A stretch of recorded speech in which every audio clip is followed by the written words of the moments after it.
ప్రభునందు పిల్లారా, మీ అందరికీ నా హృదయపూర్వక వందనాలు. మనం ప్రార్థన చేసుకుందాం. మీరు కళ్ళు మూసుకున్నట్టయితే ప్రార్థన చేసుకుందాం. ప్రేమల తండ్రి, పరిశుద్ధుడైన మా నాయన, దయగలిగిన దేవా మీకు స్తోత్రాలు. మా ప్రియుడా మీకు స్తోత్రాలు. మేలు చేయవాడ మీకు స్తోత్రాలు. మంచివాడ మీకు స్తోత్రాలు. గొప్ప దేవుడా మీకు స్తోత్రాలు. కరుణామయుడా మీకు స్తోత్రాలు. ఆశ్చర్యకరుడా మీకు స్తోత్రాలు. అద్భుతకరుడా మీకు స్తోత్రాలు. నిన్న నేడు యుగ యుగములకు ఒకటే రీతిగా ఉన్న మా తండ్రి, మీకే స్తుతులు స్తోత్రాలు చెల్లించుకుంటున్నాం. ప్రభువా, ఈ ఉదయకాల సమయంలో ఈ వాక్యాన్ని ప్రకటిస్తుంటుండగా మేలులు పొందుకోవడానికి సాయం చేయండి. వింటున్న ప్రతి ఒక్కరి జీవితాన్ని మార్చండి. ప్రభువా, దేవా మీకే స్తుతులు స్తోత్రాలు చెల్లించుకుంటున్నాం. నాయన, బోధిస్తున్న నాలో ఏమీ లేదు నాయన, నన్ను మీరు వాడుకోండి. బలహీనుడిని, మట్టివాడిని, ఒట్టివాడిని. ప్రభువా, ఇతరులకు నాయన మేలు కలుగునట్టుగా నా సంభాషణ అంతా ఉండడానికి సాయం చేయమని యేసుక్రీస్తు వారి నామములో ప్రార్థించి స్తుతించి అడిగి వేడుకుంటున్నాం తండ్రి. ఆమేన్. మంచిది. ఉదయకాల సమయంలో మనము దేవుని వాక్యాన్ని గమనిద్దాం. రోమీలకు రాసిన పత్రిక 9వ అధ్యాయము 5వ వచనం నుంచి నేను మీకు ఒక వాక్యాన్ని చదివి వినిపిస్తాను. జాగ్రత్తగా గమనించండి. రోమీలకు రాసిన పత్రిక 9వ అధ్యాయం 5వ వచనం. పితరులు వీరివారు శరీరమును బట్టి క్రీస్తు వీరిలో పుట్టెను. ఈయన సర్వాధికారి అయిన దేవుడై ఉండి నిరంతరము స్తోత్రార్హుడై ఉన్నాడు. ఆమెన్. గమనించాలి మనం. ఈరోజు మన అంశం ఏంటంటే యేసు దేవుడు, ఈయన సర్వాధికారి అయిన దేవుడై ఉన్నాడు అని పౌలు గారు రోమిలికి రాసిన పత్రికలో నుంచి మనతో మాట్లాడుతున్నాడు.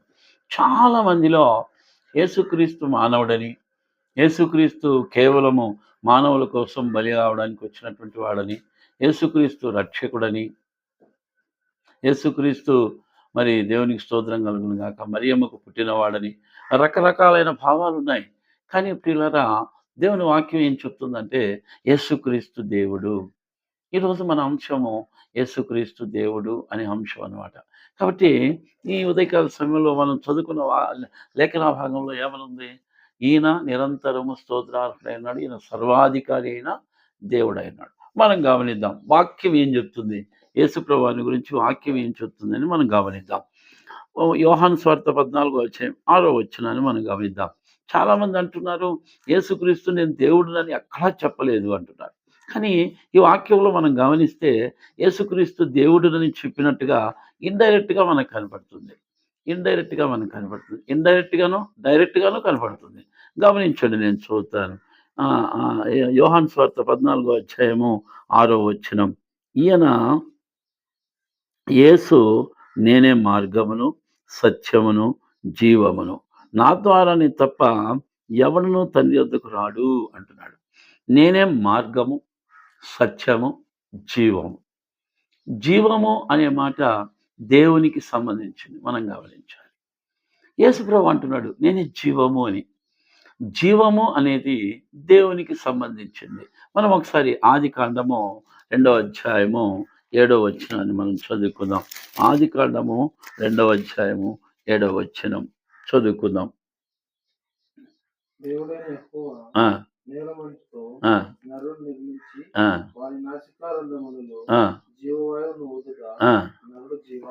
గమనించండి ప్రియులారా, దేవుడు నరుని నాసికారంధ్రములోనికి జీవవాయువును ఊదాడు.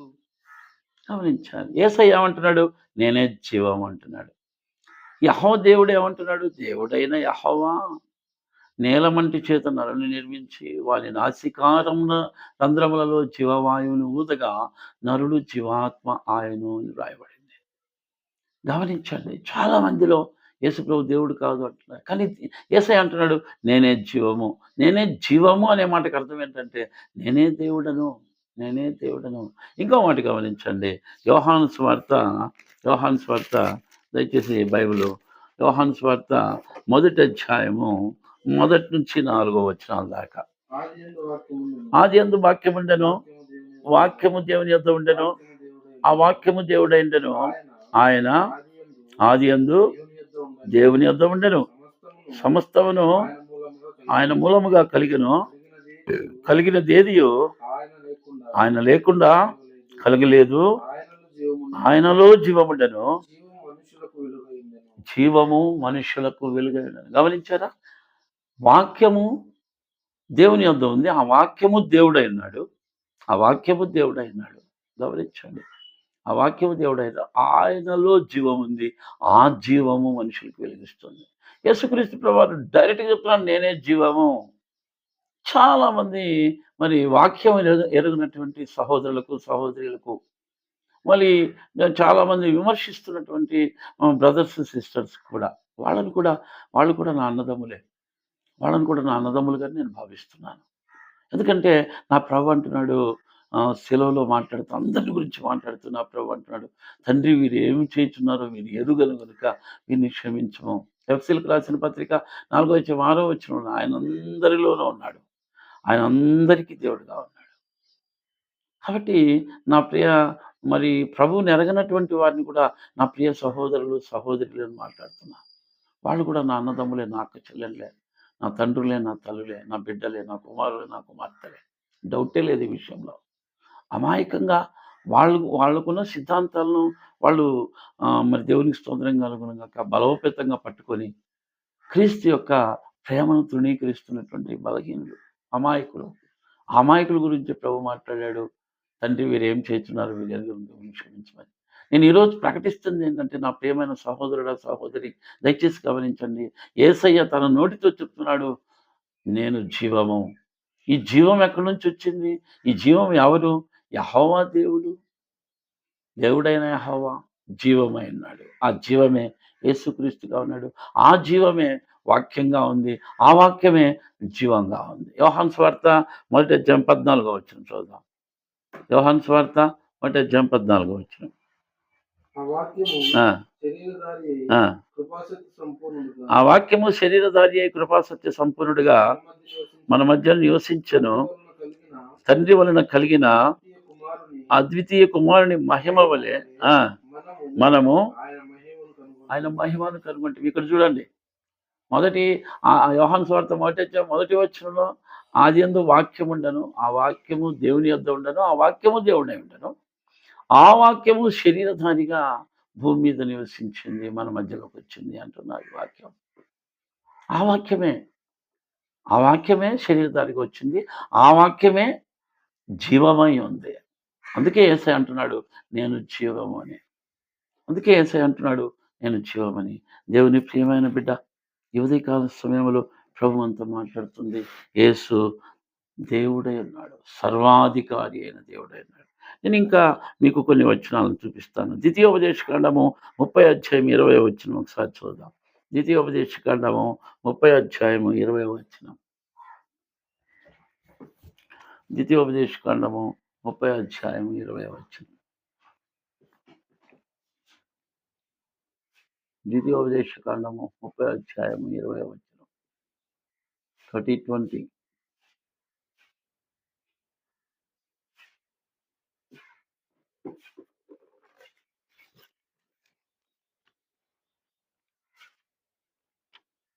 నీ పితరులైన అబ్రాహాము, ఇస్సాకు, యాకోబులకు ఆయన ప్రమాణం చేసిన దేశంలో మీరు నివసించినట్లు యెహోవాయే నీ ప్రాణమునకును నీ దీర్ఘాయుష్నకును మూలమై ఉన్నాడు. కాబట్టి నీవును నీ సంతానమును బ్రతుకుచు మీ ప్రాణమునకు మూలమైన నీ దేవుడైన యెహోవాను ప్రేమించి ఆయన వాక్యమును విని ఆయన హత్తుకొనున్నట్లు జీవమును కోరుకొనుము. జీవమును కోరుకొనుము. ఎవరిప్పుడు జీవము? దేవుడు ఎవరిని అంటున్నాడు జీవమని? జీవమే యేసయ్య. యేసయ్య జీవము. ఆ జీవమే దేవుడు. మనం గమనించాలి. చాలా అద్భుతకరమైనటువంటి మర్మాన్ని ఈరోజు, అద్భుతకరమైనటువంటి రహస్యాన్ని దేవుడు మనకు ఈరోజు బోధిస్తున్నాడు. ప్రియులారా గమనించాలి. యేసయ్య నేనే జీవము. ఎంత క్లారిటీగా మాట్లాడినాడు. ఆయన మాట్లాడుతుంటే మనము చాలామంది అది గ్రహించక యేసయ్య దేవుడు కాదు, యేసయ్య మానవుడు, మీరు మానవుణ్ణి పూజిస్తున్నారు అన్నట్టుగా ప్రశ్నలు వేసుకుంటూ మరి అనుమానాలకు దారి తీసుకుంటూ విశ్వసించకుండా విమోచనలోనికి రాకుండా చాలామంది మరి నశించిపోతున్నారు. మరి ఇలాగున జరగాలని అపవాది వాళ్ళను ప్రభు వాక్యం దగ్గరికి రానికుండా ప్రభువును అర్థం చేసుకోనివ్వకుండా అపవాది వాళ్ళకున్న బలహీనతలను ఆధారం చేసుకొని వాళ్ళను యేసును దూరం చేస్తుంది, యేసు నుంచి దూరం చేస్తుంది. ఇంకో మాట గమనించండి. యెహోషువ యెహోషువ యెహోషువ గ్రంథము 3వ అధ్యాయము 11వ వచనం. యెహోషువ గ్రంథము 3వ అధ్యాయము 11వ వచనం. జీవము గల దేవుడు మీ మధ్యనున్నాడనియు ఆయన నిశ్చయముగా మీ ఎదుట నుండి కనానీయులను, హిత్తీయులను, హివ్వీయులను, పెరిజ్జీయులను, పెర్గేసీయులను, అమోరీయులను, యెబూసీయులను వెళ్ళగొట్టుననియు దీని వలన మీరు తెలుసుకొందురు. గమనించండి, జీవము గల దేవుడు. యేసుక్రీస్తు అంటున్నాడు, జీవము అంటున్నాడు, నేనే జీవం అంటున్నాడు. పాత నిబంధన గ్రంథం యెహోషువ గ్రంథంలో జీవము గల దేవుడు. ఆ జీవము గల దేవుడే యేసుక్రీస్తు ప్రభువారు. మనం గమనించలేకుండా ఉంటున్నాం. యేసుక్రీస్తు ప్రభువారు ఎంత క్లియర్గా చెప్పాడు, నేనే జీవము. ఆ జీవముని గురించి దేవుడు పాత నిబంధనలో మాట్లాడుతున్నాడు, జీవము గల దేవుడు. ఒకసారి అపొస్తలుల కార్యములు 3వ అధ్యాయము 15వ వచనం చదువుదాం. అపొస్తలుల కార్యములు ఏ జీవం గల దేవుడు అని ఆయన చెప్పాడో ఆ జీవం గల దేవుని గురించి ప్రభు మాట్లాడుతున్నాడు కొత్త నిబంధనలో. అపొస్తలుల కార్యములు 3వ అధ్యాయం 15వ వచనం 15 యాక్ట్స్ చాప్టర్ 3 verses 15. అపొస్తలుల కార్యములు 3వ అధ్యాయము 15వ వచనం 15. మీరు జీవాధిపతిని చంపితిరి. చాలు. ఎవరిని? జీవాధిపతి. అక్కడ జీవం గల దేవుడు, ఇక్కడ జీవాధిపతి. మనం గమనించాలి ప్రియులారా. యేసుక్రీస్తును నువ్వు దేవునిగా అంగీకరిస్తే తప్ప నువ్వు రక్షణలోనికి రావు. యేసుక్రీస్తుని దేవునిగా అంగీకరిస్తే తప్ప, యేసుక్రీస్తు దేవుడని నువ్వు తెలుసుకుంటే తప్ప ఆయన ఆరాధించలేవు. యుగ యుగలకు చాలా చక్కటి మాట అంటున్నాడు ప్రభు అక్కడ. ఒకసారి రోమా 9:5 చూద్దాం. ఒకసారి రోమా 9:5. రోమీలకు రాసిన పత్రిక 9వ అధ్యాయం 5వ వచనం. త్వరగా రోమీలకు రాసిన పత్రిక 9వ అధ్యాయం 5వ వచనం. పితరులు వీరివారు శరీరం బట్టి క్రీస్తు వీరిలో పుట్టెను. ఆయన సర్వాధికారి అయిన దేవుడైంది నిరంతరము స్తోత్రార్హుడై ఉన్నాడు. ఆమేన్. నిరంతరము స్తోత్రార్హుడు ఆయన. దేవుడు కాకపోతే నిరంతరము ఆయనను స్తుతించాలని ఎందుకు చెప్తున్నారండి? ఎందుకు వాక్యం చెప్తుంది? ఆయన దేవుడు కనుక నిరంతరము స్తోత్రార్హుడై ఉన్నాడు. యేసు తానే ఒక్కడించాడు, నేనే దేవుడను అని. అది మనం అర్థం చేసుకోవాలి. నేనే జీవము, నేనే మార్గము, నేనే సత్యము, నేనే మార్గము, నేనే సత్యము. నా మార్గములలో నడుచున్నట్లు అంటాడు ద్వితీయోపదేశకాండములో. చాలా చోట్ల అంటాడు ప్రభు. తండ్రి అయిన దేవుడు అంటాడు, నా మార్గంలో మీరు నడిచినట్లు, నా మార్గంలో మీరు నడిస్తే నేను మిమ్మల్ని దీవిస్తాను. అప్పటికి దేవుడే మార్గము, ఇక్కడ యేసే మార్గము. అక్కడ దేవుడే జీవము, ఇక్కడ యేసే జీవము. అక్కడ దేవుడే సత్యము, ఇక్కడ యేసే సత్యము. కాబట్టి యేసు మన దేవుడు అండి. యేసు మన దేవుడు. ఆయన చెప్పాడు, మనం గమనించాలి. ఆయన చెప్పలేదనుకోవద్దు. నువ్వు వెతికి చూస్తే ప్రభు అంటున్నాడు, అడుగుడి ఇవ్వబడును, వెదకుడి మీకు దొరుకును, తట్టుడి మీకు తెరవబడును. వెతకండి. నేను దేవుడు అని చెప్పిన మాటలు ఉన్నాయి బైబిల్లో, వెతకండి. యేసు దేవుడు అని ఎక్కడా చెప్పలేదు. యేసు దేవుడు అని చెప్పాడు, ఇండైరెక్ట్గా చెప్పాడు, నేనే జీవము. జీవాధిపతి అక్కడే, జీవం గల దేవుడు అక్కడే, నరునిలోనికి జీవం పంపించిన దేవుడు అక్కడే. ఆయనే యెహోవా దేవుడు. ఆ యెహోవా దేవుడే యేసుక్రీస్తు ప్రభువారు. ఆ వాక్యము శరీరధారిగా యెహోవా దేవుడే శరీరాన్ని ధరించుకొని మరియమ్మ గర్భంలోనికి వచ్చాడు. యేసుక్రీస్తుగా రక్షకునిగా పుట్టాడు. యేసుక్రీస్తుగా పుట్టాడు. మన కొరకు బలిగా ఉంచబడ్డాడు. మన కొరకు బలిగా ఉంచబడ్డాడు. మన కొరకు రక్తం చిందించాడు. మనలకు పాప విమోచన దయచేశాడు. మనల్ని పరిశుద్ధులుగా చేశాడు. మనము ఆయనతో కూడా ఉండాలని, ఆయన సింహాసనం ముందు కుడిపార్శ్వంలో మనం ఉండాలని, ఆయన యొక్క 1000 ఏళ్ల రాజ్య పరిపాలనలో ఆయన బిడలంగా మనం కూడా రాజ్య పరిపాలనలో ఉండాలని ఆయన ఎంతో ఆశపడుతుంటున్నాడు. దేవుని ప్రియమైన బిడ్డ, ఈ ఉదయకాల సమయంలో మనం మిడిమిడి జ్ఞానంతో దేవుని వాక్యం ఎరుగనటువంటి మరి మరి మత్తయి సువార్తలో ప్రభు అంటున్నాడు, మీరు లేఖనములు ఎరుగక పొరపడితిరి అంటున్నారు. మీరు లేఖనములను ఎరుగక పొరపడితిరి. లేఖనాలను మనం తెలుసుకోలేక, వాక్యాన్ని మనం తెలుసుకోలేక, దేవుని అంతర్యాన్ని మనం తెలుసుకోలేక, చాలామంది అక్షరాన్ని పైన చూస్తూ ఉంటారు. అక్షరాన్ని అక్షరంగా అర్థం చేసుకుంటారు. కానీ 2 కొరింథీయులకు రాసిన పత్రిక 3వ అధ్యాయంలో చెప్తుంది వాక్యం, అక్షరము చంపును, ఆత్మ జీవింప చేయును. నువ్వు ఎప్పుడైతే అక్షరాన్ని అక్షరంగా అర్థం చేసుకుంటుంటావో దేవుని స్తోత్రం, అది చంపుతూ ఉంటుంది. ఇంతే ఇంతే అంటుంది. కానీ అక్షరాన్ని ఆత్మగా ఎప్పుడైతే నువ్వు అర్థం చేసుకుంటావో, అక్షరాన్ని ఆత్మతో నువ్వు ఎప్పుడైతే మరి వివేచించడానికి ప్రారంభిస్తావో, నువ్వు సఫలీకృతులవుతావు, జీవిస్తూ ఉంటావు. ఉదయకాల సమయంలో దయచేసి గమనించండి, ఈ చిన్న మాటలు గమనించండి. మనం ఎప్పుడు చదివిన మాట. నేను కూడా ఈ విషయమే ధ్యానిస్తున్నప్పుడు ప్రభా, చాలామంది అంటున్నారు నువ్వు దేవుడు కాదని, నువ్వు దేవుడని చెప్పలేదని. యెహోవా దేవుడని పాత నిబంధన గ్రంథం అంతా చెప్పాడు, కానీ యేసయ్య ఎక్కడ కూడా దేవుడని చెప్పుకోలేదు. మీరు యేసయ్య దేవుడని ఎందుకు అంటున్నారని చాలామంది ప్రశ్నిస్తూ ఆ అనుమానాలతో మరి ప్రభు నీ దగ్గరికి రాలేకుండా పోతున్నారు. ఆ అనుమానాన్ని విచ్ఛిన్నం చేయవా? ఆ అనుమానాన్ని తొలగించవా? ఆ అనుమానపు చీకటులను తీసివేసి నీ వెలుగును మాకు ప్రకాశింపజేయవా అని చెప్పి నేను అడిగినప్పుడు ప్రభు ఈ వాక్యం ద్వారా నాతో మాట్లాడుతూ వచ్చాడు. నేనే మార్గము, నేనే సత్యము, నేనే జీవము. అవును, యేసు చెప్తున్నాడు నేనే జీవమని. యేసు జీవం అన్నాడు. ఇంకొక మాట చూద్దాం మనము. ఇంకొక మాట, చాలా అద్భుతమైన మాట చూద్దాం. కొత్త నిబంధనలో యోహాను సువార్త 11వ అధ్యాయం 25వ వచనం. John chapter 11 verses 25. యోహాను సువార్త 11వ అధ్యాయం 25వ వచనాన్ని మనం చూద్దాం.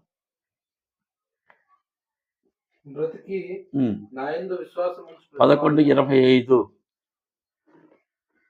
పునరుద్ధానమును జీవమును నేనే. అందుకు యేసు పునరుద్ధానమును జీవమును నేనే. నా యందు విశ్వాసం ఉంచువాడు చనిపోయినను బ్రతుకును, బ్రతికి నా యందు విశ్వాసం ఉంచువాడు ఎన్నటికీ చనిపోడు. బ్రతికి నా యందు విశ్వాసం ఉంచు ప్రతివాడు ఎన్నటికీ చనిపోడు. బ్రతకడం అంటే మనం ఏమనుకుంటామంటే ఈ శరీరానికి తిరిగి ప్రాణం రావడం బ్రతకడం అనుకుంటాం. కాదండి.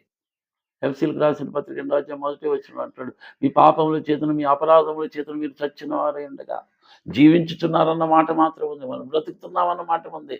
ప్రాణముతో ఉన్నాం, జీవముతో లేవు. ప్రాణంతో ఉన్నాం, ఈ శరీరాన్ని ఈడుస్తున్నాం.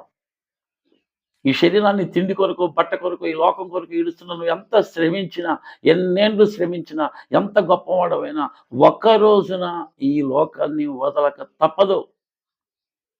ఈ లోకాన్ని వదలక తప్పదు. ఎంత గొప్పవాడైనా ఈ లోకాన్ని వదలక తప్పదు. కానీ జీవము నిన్ను తిరిగి బ్రతికింపజేస్తుంది. జీవము నిన్ను తిరిగి జీవంలోనికి తీసుకొస్తుంది. అది ఎవరంటే యేసుక్రీస్తు.